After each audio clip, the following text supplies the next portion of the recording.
আসসালামু আলাইকুম। আজকে একটা মজার রেসিপিতে আপনাদের সবাইকে স্বাগত জানাচ্ছি।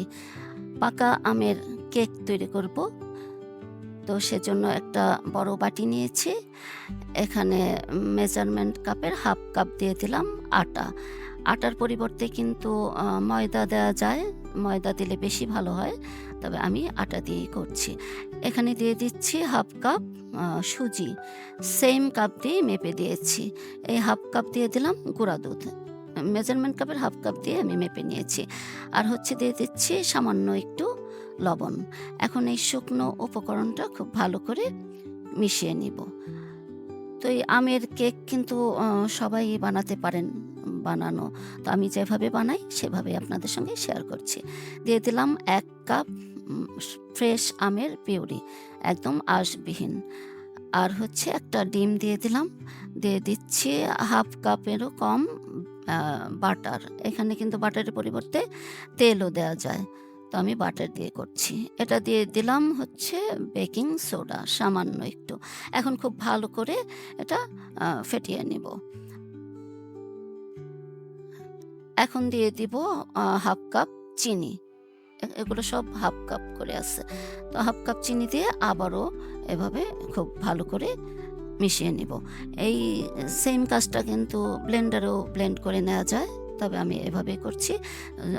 যত বেশি এভাবে ফেটানো যাবে ততই কিন্তু কেকটা খেতে ভালো হবে, ফ্লফি হবে, সফট হবে খেতে। তো এই যে এরকম করে আমি বেশ অনেকক্ষণ এভাবে ফেটিয়ে নিয়েছি। আর হচ্ছে অফ ক্যামেরায় আমি যে টিফিন ক্যারিয়ারের বাটিতে আমি কেকটা সেট করব। তো তেল ব্রাশ করে একটু আটা আ মেখে নিয়েছি এভাবে। এটা যে বেকিং পেপারের কাজ করবে। তো এখন দিয়ে দিচ্ছি সেই ওই ব্যাটারটা, সম্পূর্ণ ব্যাটারটা ঢেলে দিচ্ছি।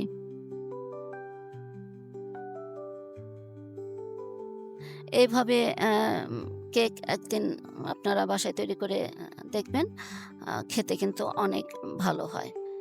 তো এখন আমি বাটিটাকে একটু ভালো করে ঝাঁকিয়ে নিচ্ছি আ যেন ভেতরে বাতাস না থাকে। তো আমি একটা হাঁড়িতে আগে থেকে লবণ গরম করে নিয়েছি। এখানে বেশ অনেকটা লবণ খুব ভালো করে গরম করে একটা স্ট্যান্ড বসিয়ে নিয়েছি।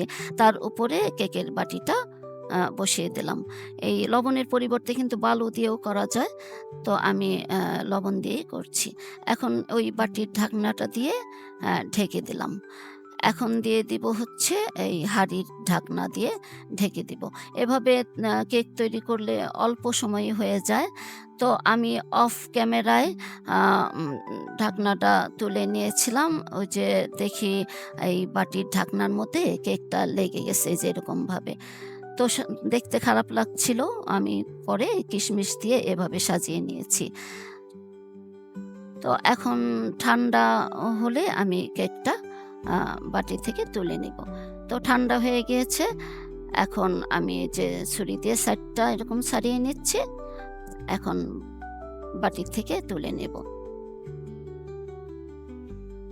তো যারা আমার ভিডিওটি আজকে ১ম দেখছেন তারা প্লিজ চ্যানেলটা সাবস্ক্রাইব করে দিবেন।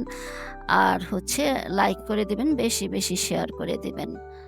আর যারা সাবস্ক্রাইব করেছেন অলরেডি তাদেরকে অনেক, অনেক ধন্যবাদ। এই যে কেকটা আমি তুলে নিয়েছি, চলেন এখন কেটে দেখাই। ১.৫ ঘন্টার মধ্যেই কিন্তু কেকটা হয়ে যায়। তো আমি এই অ্যা কেকটা অনেকবার বানিয়েছি বাসায়। তো ভাবলাম যে একদিন ভিডিও করি, আপনাদের সঙ্গে শেয়ার করি। আর সেম ভাবে কিন্তু কাঁঠাল দিয়েও কেক বানানো যায় সেম প্রসেসে। দেখেন কেকটা কতটা নরম হয়েছে আর খেতেও কিন্তু অসাধারণ হয়েছিল। তো সবাই ভালো থাকবেন। সবাইকে অনেক, অনেক ধন্যবাদ। আল্লাহ হাফেজ।